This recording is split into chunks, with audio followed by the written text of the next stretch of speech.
प्रधानमंत्री विकसित भारत रोजगार योजना।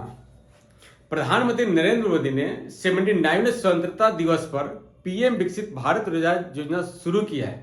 प्राइवेट सेक्टर में पहली नौकरी करने वाले युवाओं को 15,000 रुपए की प्रोत्साहन राशि मिलेगी, जबकि कंपनियों को नए कर्मचारी रखने पर 3,000 रुपये मासिक सब्सिडी या इंसेंटिव या प्रोत्साहन राशि दी जाएगी, जो कि हमने यहाँ पे नोट किया। तो टोटल हो गया 18,000 रुपये इन्होंने इंसेंटिव देने का अलाउंस किया हुआ है। अब जिसका उद्देश्य क्या है, प्रधानमंत्री भारत रोजगार योजना एक स्कीम है जिसके अंतर्गत देश में युवाओं को सरकार की तरफ से 15,000 रुपए की धनराशि उन युवाओं को मिलेगी जो पहली बार नौकरी करेंगे। यह धनराशि 2 किस्तों में मिलेगी। पहली किस्त 6 महीने पर और दूसरी किस्त ये 12 महीने में मिलेगी। ये नहीं कि पहले ज्वाइन करते मिले, 6 महीने आपको नौकरी करना पड़ेगा और 1 साल पूरे होने पर दूसरी किस्त मिलेगी, जिसका उद्देश्य 1 अगस्त 2025 से 31 जुलाई 2027 तक 3.5 करोड़ नौकरियां सृजित करना है। अब देखिए किनको मिलेगा। जो कंपनी ईपीएफओ में रजिस्टर्ड होगी, मैक्सिमम सारे कंपनी रजिस्टर्ड होती है।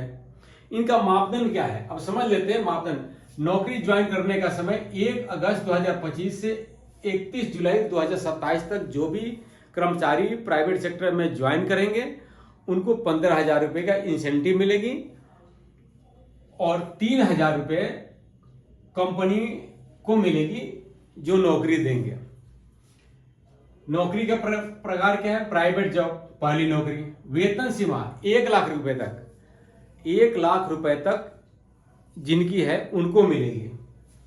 नियोक्ता का पंजीकरण ईपीएफ में पंजीकरण होना जरूरी है। पीएफ कटना जरूरी है। यदि किसी कर्मचारी को हम रखते हैं, यदि उसका पीएफ नहीं कट रहा तो उसको नहीं मिलेगी, उसका पीएफ कटना जरूरी है। न्यूनतम कार्य अवधि 6 माह। ठीक है। अब देखिए सबसे बड़ी बात है इसकी पेपर जरूरी है। पेपर का मैच करना, Aadhaar card, PAN card, bank statement, bank account number, दोनों आपस में सेम नाम मैच होना चाहिए। यदि नाम में त्रुटि पाई जाती है तो वो पैसा नहीं मिलेगा। और आधार कार्ड से लिंक मोबाइल होनी चाहिए। यदि मोबाइल लिंक नहीं होगा तो आपका यूएन एक्टिवेट नहीं होगा। मैट्रिकुलेशन सर्टिफिकेट हमने इसलिए लिखा कि कोई सा भी करेक्शन होती है, name, father name, date of birth, वो उसमें मैट्रिकुलेशन का सर्टिफिकेट बहुत मायने करता है। इसलिए मैट्रिकुलेशन का सर्टिफिकेट आपको रखना चाहिए। Name, father name, date of birth, ये सभी आपस में मैच होना चाहिए। अब आप समझते हैं कि इतने पैसा सरकार के पास से कहां से आया।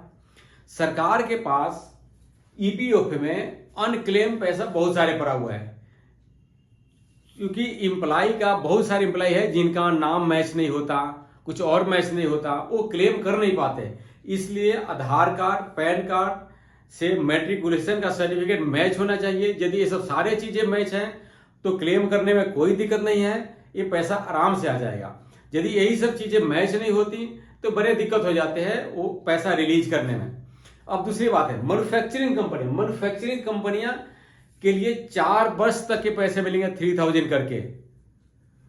जो मैन्युफैक्चरिंग के अलावा जो है उनको तो 2 साल मिलेंगे, लेकिन मैन्युफैक्चरिंग कंपनियों को 3,000 रुपये 4 साल तक मिलेंगे। प्रधानमंत्री विकसित भारत रोजगार योजना युवाओं को पहली नौकरी का सीधा लाभ और उद्योगों को नए रोजगार सृजन करने के लिए प्रोत्साहन देती है। यह योजना न केवल आर्थिक विकास को गति देगी बल्कि कौशल विकास